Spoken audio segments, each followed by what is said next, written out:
आषाढ़ी एकादशी यानी कि देवशयनी एकादशी, हरिबोधिनी एकादशी, तुलसी एकादशी या हरिशयनी एकादशी, इतने नामों से इस आषाढ़ी एकादशी को जाना जाता है। वर्ष 2022 में हरिशयनी एकादशी या तुलसी एकादशी कब है, इसका शुभ मुहूर्त क्या है, आषाढ़ी एकादशी की पूजा विधि क्या है, इस एकादशी का महत्व क्या है और हमें इस चातुर्मास में क्या करना चाहिए और क्या नहीं करना चाहिए, इन समस्त विषयों पर आज की वीडियो में चर्चा होगी। एकादशी चंद्रमास में आने वाली 11वीं तिथि होती है। हर चंद्रमास में 2 एकादशी होती है, एक शुक्ल पक्ष की और एक कृष्ण पक्ष की। यह एकादशी तिथि भगवान विष्णु को समर्पित होती है।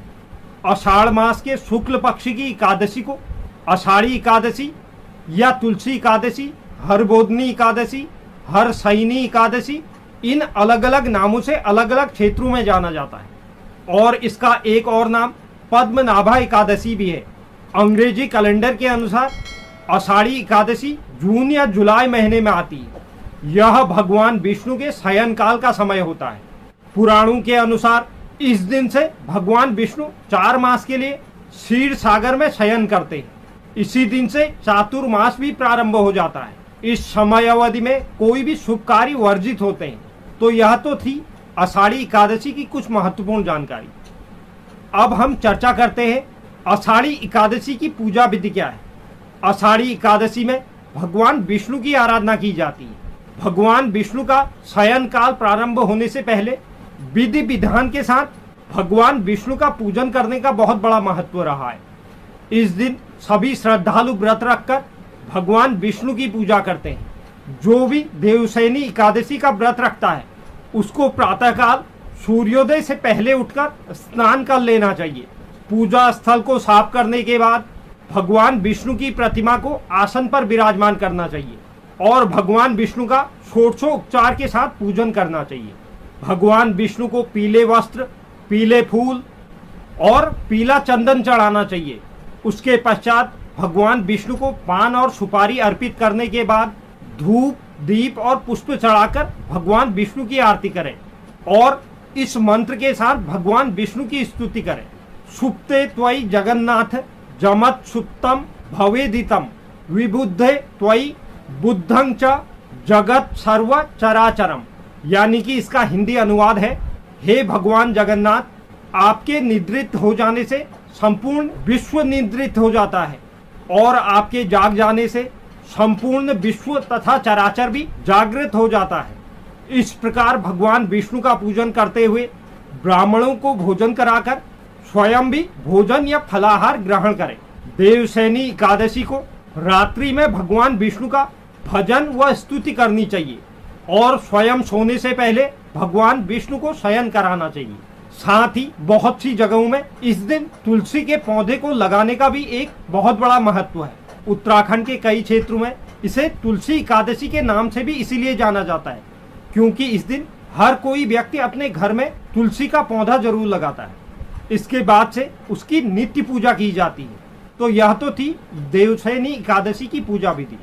अब बात करते हैं वर्ष 2022 में देवशयनी एकादशी किस दिन है।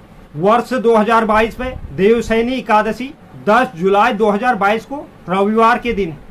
आषाढ़ी एकादशी का जो पारण मुहूर्त रहेगा वह 11 जुलाई को प्रातः 5:30 से सुबह 8:17 तक रहेगा। इस 2 घंटा 46 मिनट की अवधि में आप पारण कर सकते हैं। अब हम बात कर लेते हैं आषाढ़ी एकादशी के महत्व और चातुर्मास के संबंध में। आषाढ़ी एकादशी या देवशयनी एकादशी को भगवान विष्णु शयन में जाते हैं।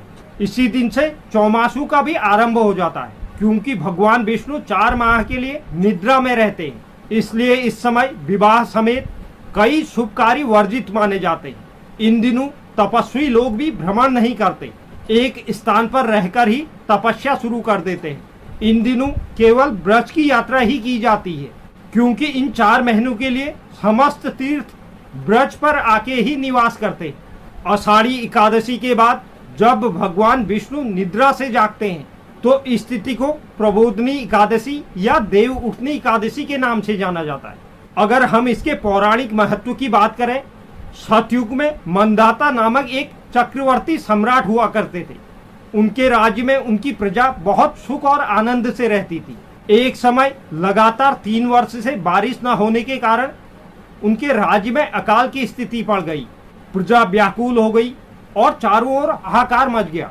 प्रजा की दयनीय स्थिति देखकर राजा समाधान खोजने के लिए जंगल की ओर निकल पड़े। इस दौरान विचरण करते हुए राजा मंदाता अंगिरा ऋषि के आश्रम में पहुंचे। राजा ने उन्हें अपनी सब बातें बताई। राजा की बात सुनकर अंगिरा ऋषि बोले, आप अपने राज्य में जाकर देवसैनी एकादशी का व्रत करें। इस व्रत के प्रभाव से आपके राज्य में अवश्य ही वर्षा होगी। अंगिरा ऋषि की बात मानकर राजा मंदाता अपने राज्य में लौट पड़े। राजा ने विधि विधान के साथ देवसैनी एकादशी का व्रत किया। इसके प्रभाव से उनके राज्य में बहुत अच्छी वर्षा हुई और पूरा राज्य धन धान्य से परिपूर्ण हो गया।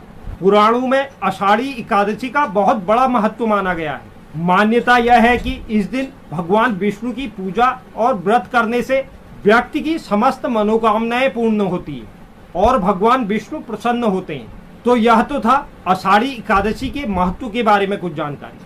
अब बात करते हैं हमें चातुर्मास में क्या करना चाहिए और क्या नहीं करना चाहिए। पहली जो बात है, चातुर्मास में गुड़ का सेवन वर्जित होता है। दूसरी जो महत्वपूर्ण बात है, दीर्घायु और पुत्र पौत्र आदि की प्राप्ति के लिए व्यक्ति को तेल का भी त्याग करना चाहिए। तीसरी जो महत्वपूर्ण बात है, वंश वृद्धि के लिए इस समय अवधि के दौरान नियमित दूध का सेवन करना चाहिए।